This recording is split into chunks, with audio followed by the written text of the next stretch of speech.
Hello everybody and welcome to Berringer, as you can see, and today I'd like to talk about the road vehicles on Berringer, and it's to do with a question of scale. That's the theme.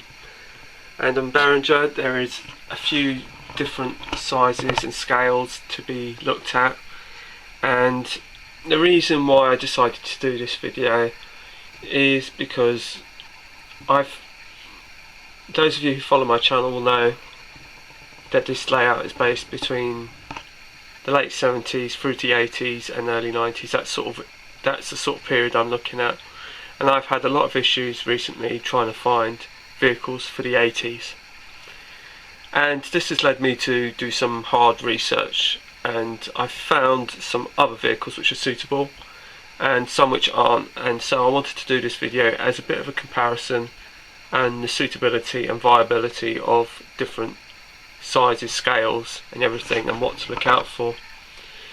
And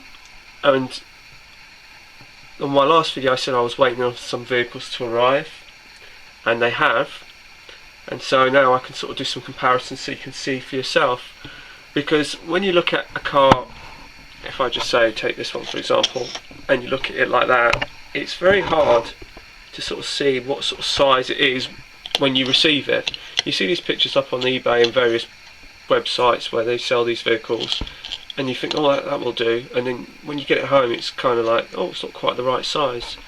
Now the Oxford die-cast ones aren't a problem because they're all the right scale, they're all 176, and this Ford Capri here is a 176, as is most of the vehicles along here.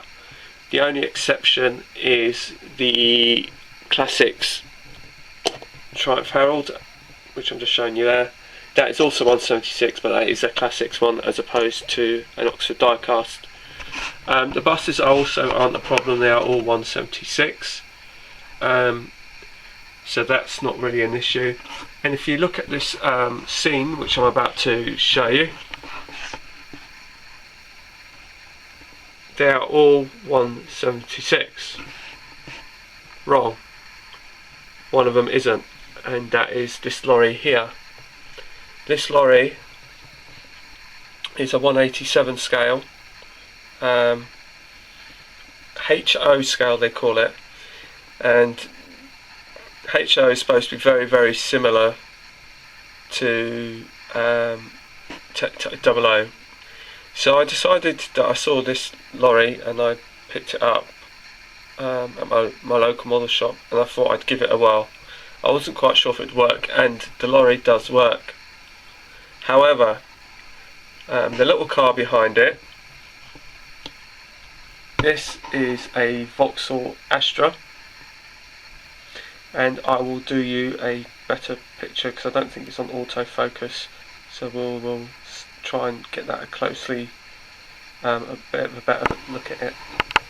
Now this little Astra here I managed to pick up for a real bargain, 99p. I got this one off of eBay, and this is your classic 1980s vehicle, and this is the sort of thing that I wished Oxford die-cast would make. And the problem is with this little vehicle is it's like, I saw it on eBay and the view was pretty much like this. It was really close up and it looked like it was the right, you looked at it and you think, yeah, that's definitely 1980s Astra, great.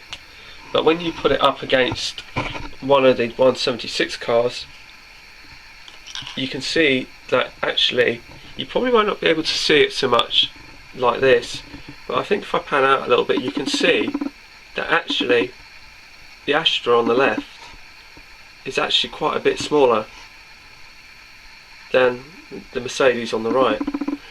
And to demonstrate this further, if I move the Mercedes out of the way and actually get the Mini, which is like the smallest of the 176 cars, you can see it's still very much bigger than the Astra on the left. When you think that overall in real life the Astra is a medium-sized family car and the Mini is supposed to be, well, a mini car, and yet it's still a bit bigger, and you don't really quite realise it until you get them side by side.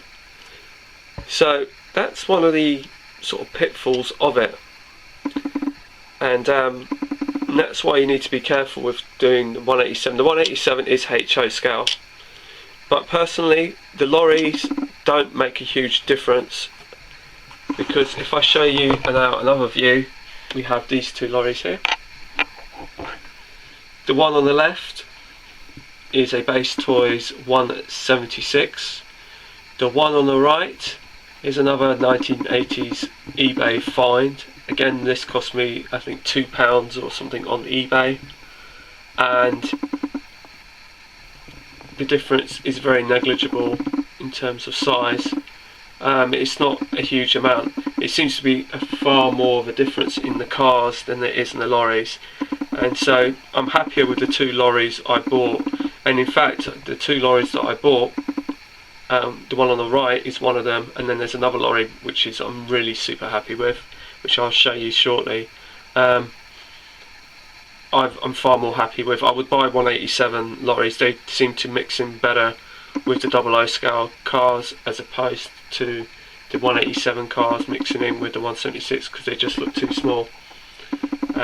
So I just thought I'd share that information with you, because sometimes it is hard to see what they actually truly look like. And like I said, if I just show you again the scale difference with it, you can see that the Astra on the left is far smaller than the Escort on the right, and actually that's probably quite a good comparison, because they were both pretty much mid-ranged, medium-sized cars of their day, and really the Astra on the left should be more or less the same if not a similar size to the Escort on the right, and you can see how much smaller that is. So from my experience now, I wouldn't personally buy a 187 car, although the choices of 80s vehicles under the 187 range is absolutely immense. There's like Mark II Escorts, there's like Golfs that are of the correct period and all sorts, and I've seen them on eBay, and I was so sorely tempted just to buy a whole batch. But like I said, with the cars it does make a big difference, and like I said, when you look at it from this scene, the actual 187 actually lorry seems well proportioned as opposed to the car as opposed to the Astra. Another little bit I'll show you of the scale differences.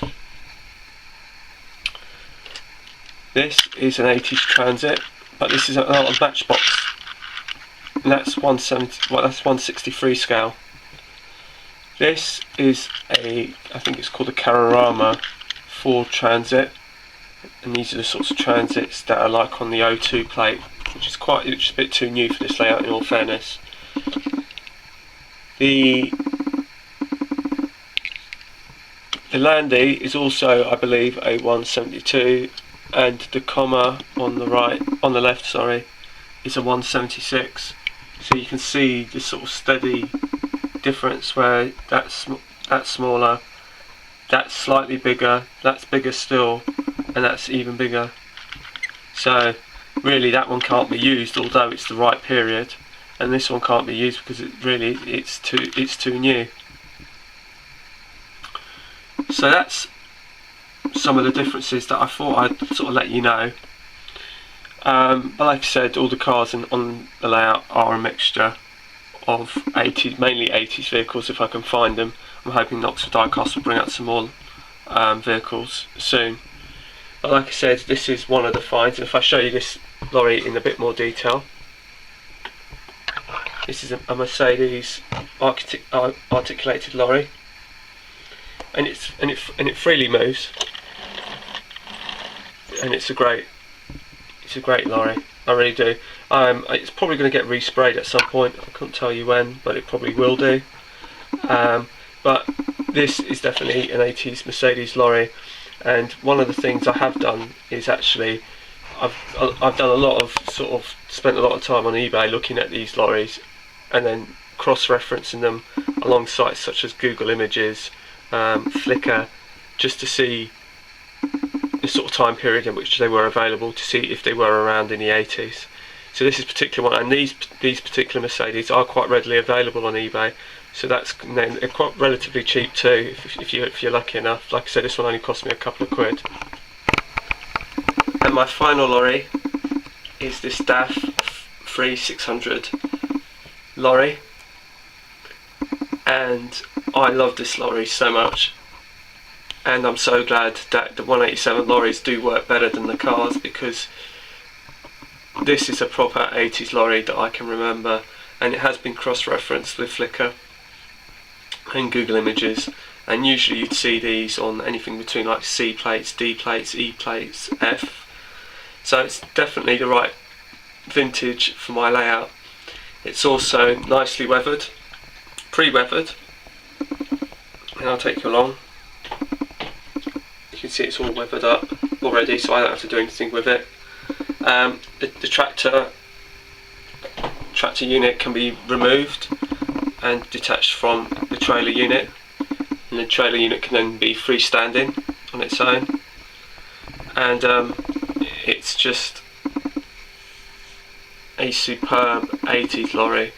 And one of the other things about 80s lorries is that if you go to, there's a couple of websites, I think one of them is Langley Models. They do kit based things, but the problem with those that I have is just you're paying for the kits, and you're having to pay for a tractor unit, then you're having to pay for a separate trailer unit, and then you've got to pay for the paint to paint it, and it ends up becoming very costly. This particular one actually cost me £12.50 and £1 in postage, but I think that was a very reasonable price, and I felt I had to get it because it so suited the layout, and these particular DAFs are very difficult to get hold of. Anyway, enough of me babbling on. Thanks for watching.